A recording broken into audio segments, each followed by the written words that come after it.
¿Por qué las 2:45 de la mañana? Esa es la pregunta.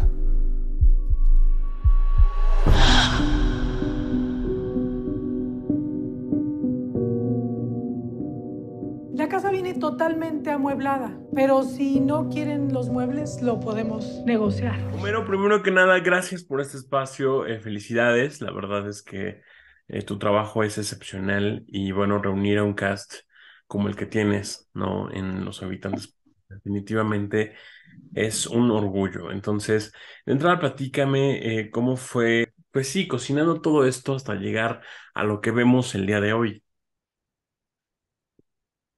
¿Cómo se fue cocinando? Primero, muchas gracias.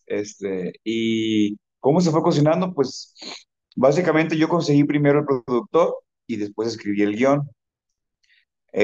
Conseguí a un inversionista, quedamos en que iba a ser una película pequeña de bajo presupuesto, y yo escribí el guión basado en ese presupuesto, ¿no? O sea, intentando hacer la película, abaratarla, ¿no? Digo, eventualmente la película se convirtió en otra cosa, cuatro veces más de lo que habíamos acordado, o cuatro o cinco veces más. Entonces, el productor en algún punto, ya cuando estábamos a 2 semanas de rodar la película, se sale del proyecto y nosotros tuvimos que mover el rodaje 3 meses y conseguir dinero otra vez, pero ya era más fácil porque ya teníamos todo el plan de rodaje hecho, personas contratadas, bla, bla, bla. Realmente fue más o menos un año para cuando empezamos a rodar, desde que empecé a escribirlo hasta que lo rodamos y lo terminamos, o un año, y luego un año exacto de postproducción y ya. Están sucediendo cosas muy extrañas. ¿Sabes si alguien murió ahí?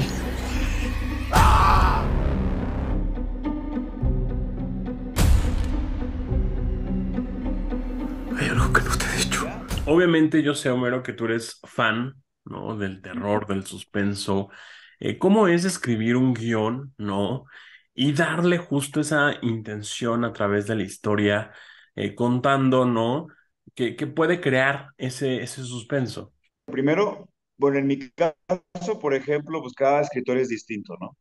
Y tienen diferentes procesos, algunos empiezan con un one pager y luego se van al tratamiento y luego empiezan a empiezan el guión directo o pasan por una escaleta, etc., ¿no?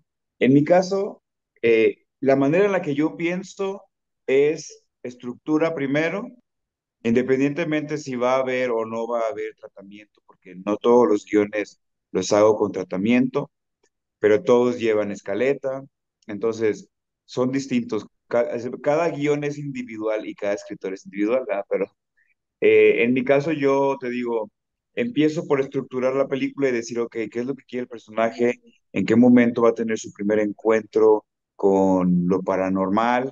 ¿En qué momento él va a dar el paso y confesar que lo que le está pasando es algo real? Aceptar que es algo real lo que le está pasando y que no está soñando, ¿no?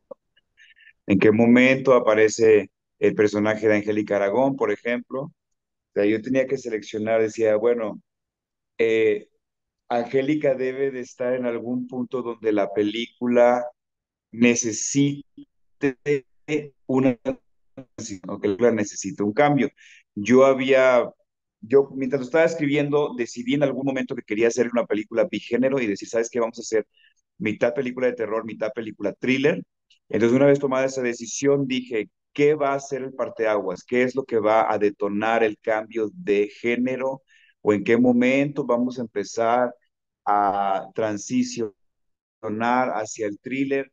Y decidí que iba a ser Angélica Aragón, por ejemplo, que era el momento en el que ella aparecía, la película empezaba a transicionar, no necesariamente se convirtió en un thriller inmediatamente, simplemente que fue cuando empiezan a ingresar todos estos elementos de qué está pasando en realidad, qué está haciendo esta mujer aquí, por qué de repente se aparece el amigo en la casa sin avisar. Todas estas cosas son elementos ya más de suspenso, ¿no? Ya son elementos de curiosidad, ya no es nada más fantasmas o apariciones, o ya es personas humanas involucradas con secretos, con cosas que ocultar, bla, bla, bla. Entonces, te digo, eh, la manera en la que yo construí el suspenso, pues para empezar tienes que saber qué es el suspenso, ¿verdad? Y qué es el terror y ese tipo de cosas. Y una vez que sabes tú la diferencia, aunque no puedas explicarla, porque tú me preguntas, si tú quieres que te lo defina, pues no lo puedo definir, pero yo sé la diferencia entre una cosa y la otra. Entonces, no quería que fuese la película, una película de sustos, ¿sabes? De que te están asuste y asuste y asuste, de que está oscuro y de repente se escucha un golpe. No, o sea, necesitaba que cualquier cosa que pasara, aunque fuese paranormal, tuviese una explicación en algún punto de la película.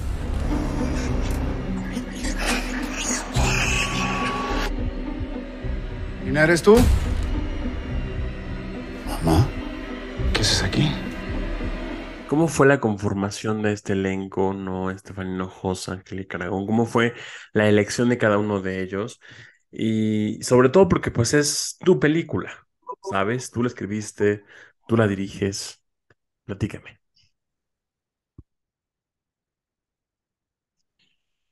Angélica nunca estuvo contemplada porque creo que ni, creo, y lo he dicho varias veces, creo que ni en mis sueños más guajiros hubiera yo imaginado que ella hubiera aceptado hacer una película de un director nuevo, una película sin dinero, ¿sabes?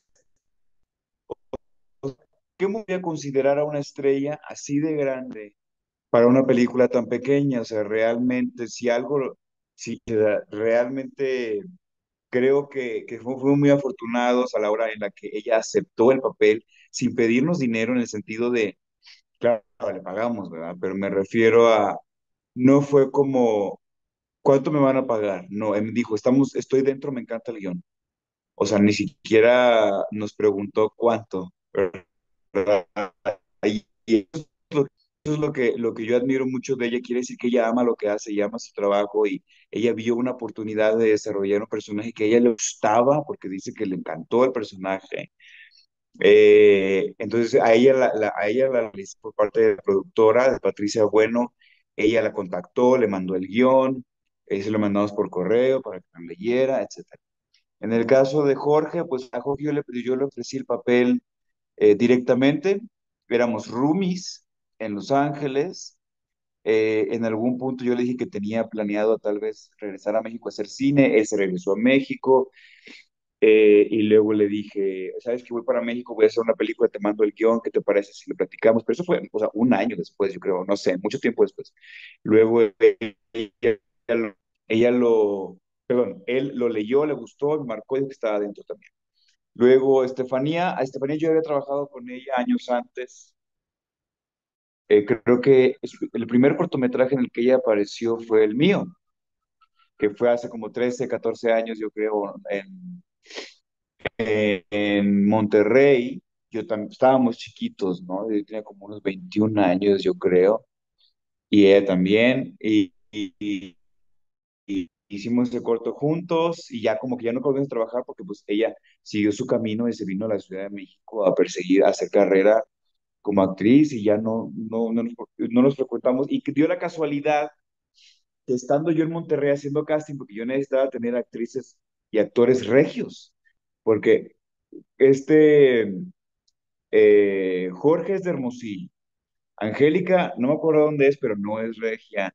Luis García, que pues, tiene años viviendo en Monterrey, no es regio, es de la Ciudad de México. Entonces no teníamos en el cast principal a una actriz regiomontana. Entonces dijimos, vamos a hacer un casting, o sea, un casting, o sea, casting para ese papel aquí. Y dio la casualidad que Steph estaba en la ciudad en ese momento. Entonces Steph ya fue a la audición y todo y ya quedó como anillo al dedo para el papel y la agarramos. Y a todos los demás actores, pues hicimos casting abierto normal, ¿verdad? Inclusive Luis Carlos Ortiz hizo casting. Le decía yo a mucha gente que yo no conocía a Luis Carlos, yo no sabía quién era, nada, de repente me dijeron, vamos a hacerle casting a Luis Carlos Ortiz, pero lo dijeron con un énfasis. Y yo, ok, o sea, pero ¿quién es? Dice, no, es que es muy famoso aquí en Monterrey. Y dije, ah, ok. Y ya lo audicionamos y todo. Y la verdad es que lo hizo muy bien y también. de que se quedó. Yo creo que a los 2, 3 días le mandamos mensaje, le dijimos que ya se había quedado con el papel. Claro, Luis Carlos no tenía ni idea de que estaba Angélica Aragón. Ya después cuando le dijimos que estaba Angélica, pues se volvió loco, ¿verdad? Pero bueno, todos nos volvimos locos, la verdad.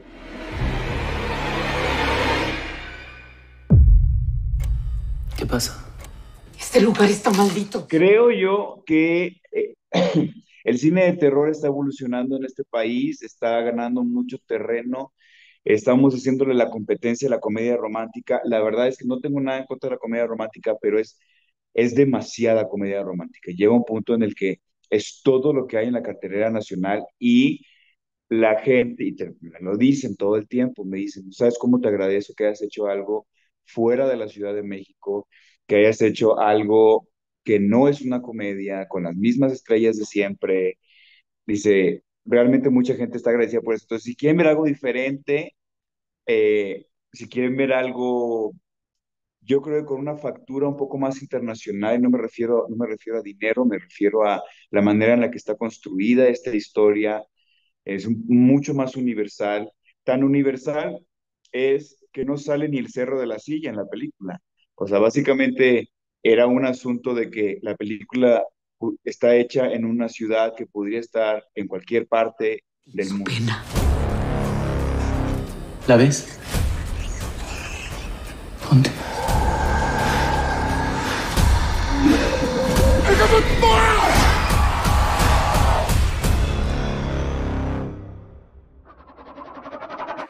Sin Spoilers México. Lo mejor, nosotros te lo contamos.